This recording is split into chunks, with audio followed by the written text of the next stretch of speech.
Hey JT, we've got a good question from a method developer. Oh, cool.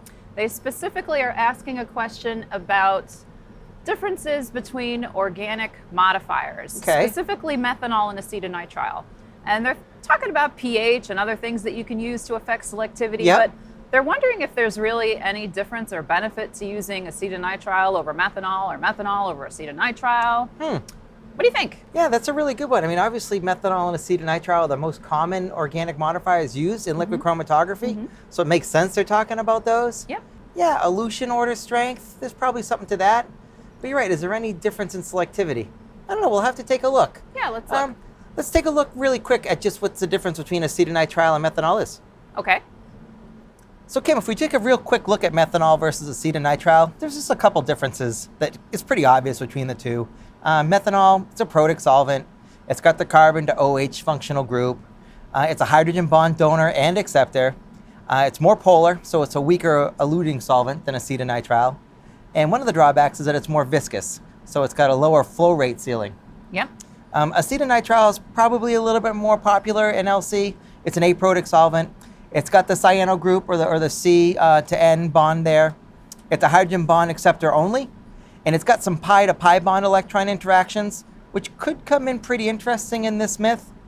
It's less polar, so it's a stronger eluting solvent than methanol.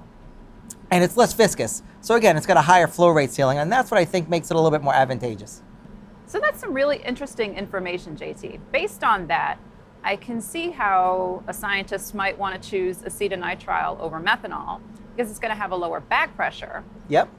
And if you choose methanol, especially mixing with water, you can get some pretty high back pressures there as the viscosity changes. Yeah, and I think that's why, again, people kind of gravitate towards acetonitrile as your organic modifier.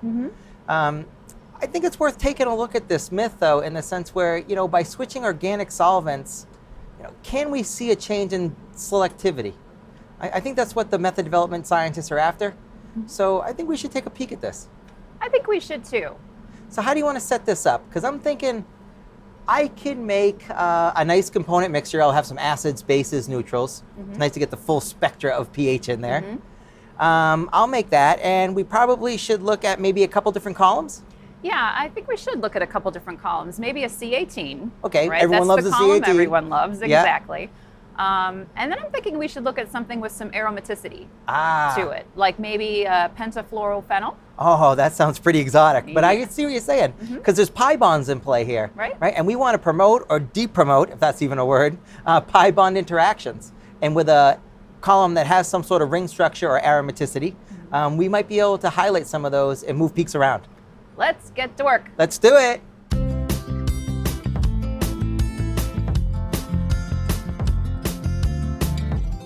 So Kim, here's this fancy sample that I made up. It consists of 12 compounds.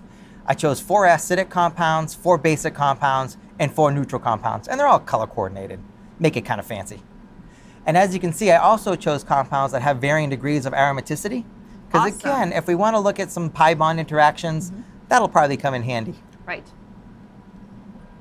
In this first experiment here, you can see that we ran a linear gradient using a C18 column. And you can see we get a nice separation of all 12 compounds. Yeah, I see that. Looks pretty good. In the top chromatogram, we used methanol. And in the lower chromatogram, we used acetonitrile, both with formic acid. If you look closely at the chromatograms, you can see that the run with the methanol, the peaks tend to come out a little later than the run with acetonitrile. There was no change in elution order at all between the two columns. It's really a question of runtime.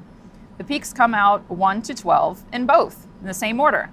From this separation, it looks like methanol simply increases the runtime. That's it. We didn't see any change in selectivity whatsoever on this C18. So Kim, that's pretty accurate, I think, for the C18 and what most people would expect. As the separation is primarily relying on hydrophobic interactions, there's really not a change in selectivity, but I don't think we'd expect one. Right.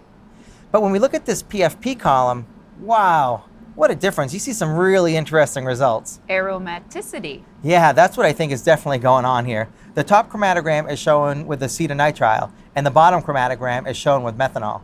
And you can see that there's a change in selectivity for the PFP when compared to that C18 that we just showed. The peaks don't elute from 1 to 12. They're all over the place. That's pretty cool. Yeah, but even what's more interesting is that there's a complete change in selectivity between peaks 3, 4, 11, and 13 when simply changing from acetonitrile to methanol. Also, peak 7, which is amitriptyline, a strong base, that elutes way earlier. Kind of cool stuff. Very cool. So Jonathan, that was really interesting data.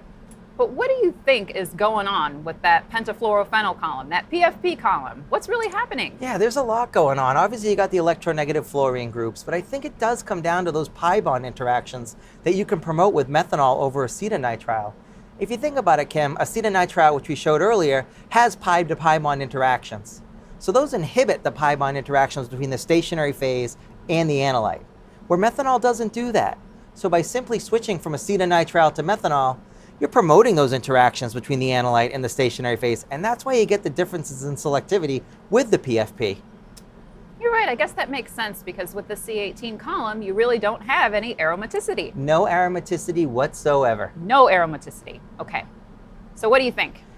So again, getting back to the original myth, when the customer called in, the scientist was asking, what's the real advantage? Is there any difference? Do I just get elution order differences between acetonitrile and methanol? I think we call that busted. Busted. Because it really depends on the stationary phase. By switching solvents when doing methods development, if you put maybe a more exotic stationary phase in there, like a PFP, you can really move peaks around when using different organic modifiers. You can. I think we can let the scientists know. Give them the news. Call it busted. Busted. If you'd like your question to be answered on a future episode, please feel free to email us at trustyourscience@waters.com.